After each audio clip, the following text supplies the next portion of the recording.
Ça y est, nous sommes partis pour notre causerie numéro 2. En fait, c'est la troisième, parce qu'il y avait un zéro, mais c'est la deuxième étape de la méthode des sciences de la nature. Je rappelle les différentes étapes. Donc, la première, identifier un phénomène. Ensuite, le quantifier, c'est ça qu'on va examiner maintenant. Étape numéro 3, réunir les données en équation. Étape numéro 4, induire une théorie en introduisant des concepts nouveaux. Numéro 5, chercher des prévisions théoriques de la théorie. Et numéro 6, tester expérimentalement ces prévisions théoriques.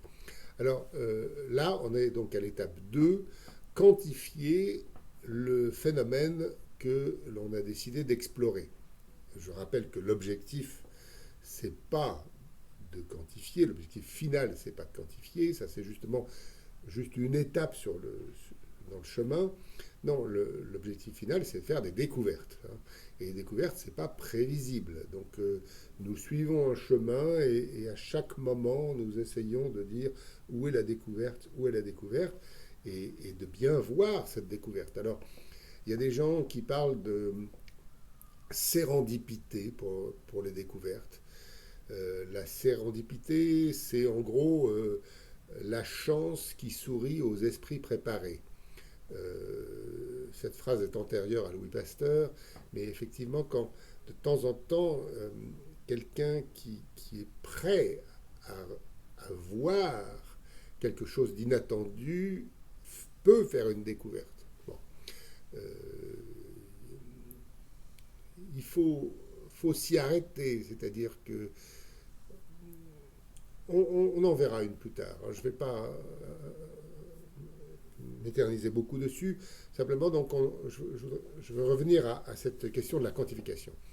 Donc, j'avais pris précédemment l'exemple d'une montagne. Quand on étudie le mécanisme de surréaction d'une montagne, ben, qu'est-ce qu'on va faire? On va mesurer sa pente, son inclinaison à différentes altitudes. On va mesurer son altitude, bien sûr. On va carotter, c'est-à-dire creuser des trous. On va analyser les roches. On va faire plein de choses. Et donc, on aura plein de données. Alors, donc, l'identification du phénomène permet effectivement cette quantification. Cette quantification, ça veut dire des mesures. Alors là, c'est Francis Bacon, qui était antérieur à Galilée, qui a bien dit qu'il faut que, si on veut explorer les mécanismes des phénomènes, il faut tout nombrer. Nombrer, ça veut dire peser, mesurer, analyser.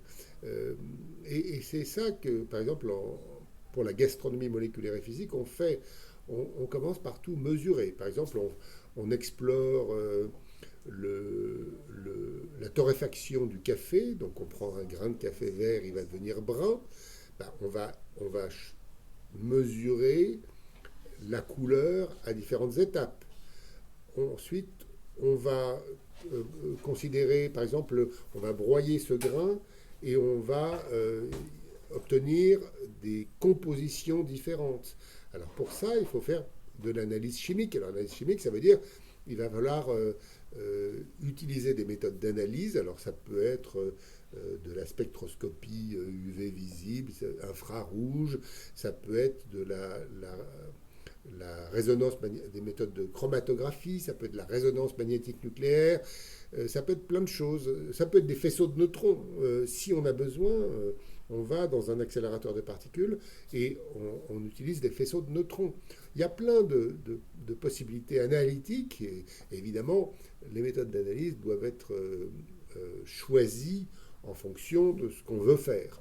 Alors par exemple, pour beaucoup d'études récentes de gastronomie moléculaire et physique qu'on a faites dans notre laboratoire, on s'est intéressé aux échanges. Par exemple, on met une carotte dans de l'eau, on cuit, la carotte, elle va libérer quelque chose dans l'eau, donc il y a un échange.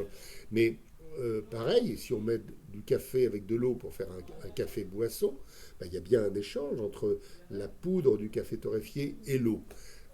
Quand on fait cuire une viande, quand on fait, etc. Et puis il peut y avoir des échanges dans les deux sens, c'est-à-dire que l'aliment principal peut perdre quelque chose, mais il peut gagner quelque chose. Imaginons qu'on ait mis du sel dans l'eau de cuisson d'une carotte, est-ce que le sel va rentrer, par exemple? Ben voilà une question qu'on peut essayer d'explorer. Alors dans ce cas précis, on utilisera une technique qui s'appelle l'absorption atomique, la spectroscopie d'absorption atomique, qui va mesurer les quantités d'ions, par exemple sodium en l'occurrence. Hein. Donc voilà le genre de choses qu'on fait dans cette étape numéro 2. Donc ce qu'on veut produire, c'est des nombres, des nombres, des nombres, des résultats de mesure, des résultats de mesure et des résultats de mesure. Alors, une méthode qu'on a beaucoup utilisée dans nos groupes de recherche, c'est l'analyse par spectroscopie de résonance magnétique nucléaire. On dit RMN. Bon. C'est la même chose que l'IRM des hôpitaux. Enfin, l'IRM des hôpitaux, c'est plutôt la même chose que la RMN, sauf que dans les hôpitaux, ils ne voulaient pas entendre parler de nucléaire, parce qu'ils avaient l'impression que ça serait radioactif. Non, non, c'est pas radioactif du tout. C'est simplement qu'il s'agit de s'intéresser au noyau des atomes. Et les noyaux des atomes se comportent comme un petit aimant, et donc c'est cette propriété qu'on utilise. Il n'y a pas d'isotope radioactif dans l'affaire, c'est simplement utiliser des aimantations de façon intelligente pour identifier des composés. Alors, on avait commencé dans mon groupe avec une idée que j'avais qui était qu'on pouvait faire de l'analyse quantitative avec cette RMN. Voilà. Et on pouvait l'appliquer à des milieux très complexes, par exemple des bouillons de carottes. Alors ça a très bien marché, parce qu'il y a derrière une idée qui est une idée puissante, et que donc j'en profite pour la dire maintenant. Il ne faut pas confondre le gros et le détail. Voilà. Quand on prend par exemple du café boisson et qu'on l'analyse, la première chose qu'on voit, c'est de l'eau. Voilà. C'est pas la peine d'aller regarder des détails, on voit d'abord de l'eau. Une fois qu'on s'est dit le café c'est de l'eau, à ce moment-là on peut essayer de faire abstraction de l'eau et voir ce qui arrive ensuite. Bon. Alors ce qui arrive ensuite c'est un certain nombre, un petit nombre de composés assez abondants. Une fois qu'on a identifié ces composés, qu'on les a dosés, on peut aller plus loin. C'est seulement comme ça qu'on peut progresser. De loin, on va voir une forêt, on va se rapprocher, on va voir ensuite l'arbre, et ensuite on va se rapprocher, on va voir le creux de l'écorce, et ensuite on va se rapprocher, et ainsi de suite. Il ne faut pas tout faire en même temps. Donc si on fait cette analyse par ordre de grandeur successif, à ce moment-là, c'est beaucoup plus puissant. Et alors, c'est plus puissant, mais il faut savoir le faire. Alors le bon cas, c'est le vin. Prenons du vin. Si on fait une analyse par composé, on voit au premier ordre de l'eau, au deuxième ordre de l'éthanol, c'est-à-dire l'alcool du vin, au troisième ordre des composés variés, et ainsi de suite. Et puis on terminera avec des composés odorants avec des proportions d'une partie par milliard ou par milliard de milliards même. Hein. Mais voilà la description en termes de composition du vin. Mais en termes sensoriels, c'est très différent. Par exemple, si on s'intéresse à la couleur, au premier ordre, c'est pas l'eau qui est importante, ce sont les phénols qui sont présents dans le vin. Je dis phénol, c'est le vrai mot. Il y a des gens qui disent polyphénol, qui disent tanin, mais le mot, ça doit être phénol. Point. Voilà. C'est une décision internationalement prise par ce qu'on appelle l'IUPAC, qui est l'instance de normalisation terminologique pour la chimie. Voilà. Donc, pour la couleur, on voit bien que ce n'est pas la même hiérarchie.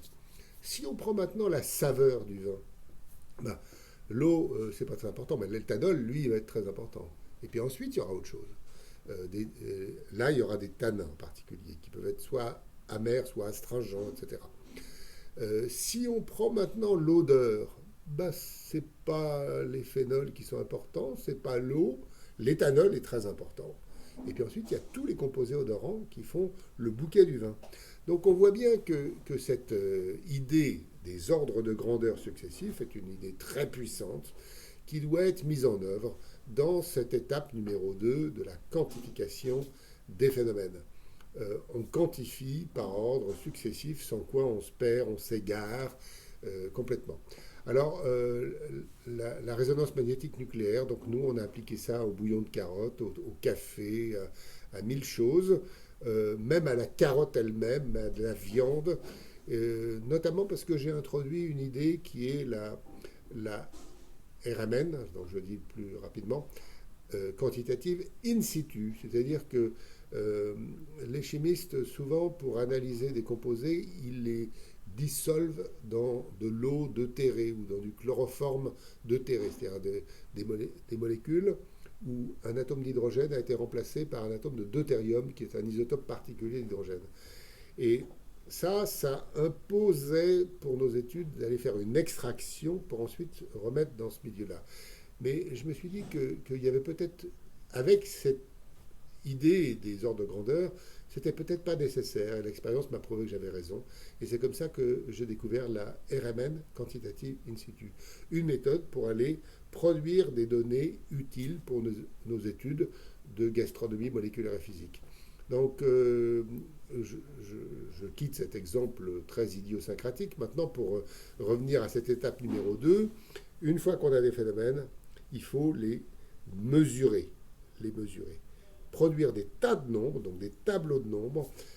Évidemment, ceux qui n'aiment pas les nombres, ils sont malheureux quand ils sont face à de telles études. Il faut aimer beaucoup les nombres. Hein.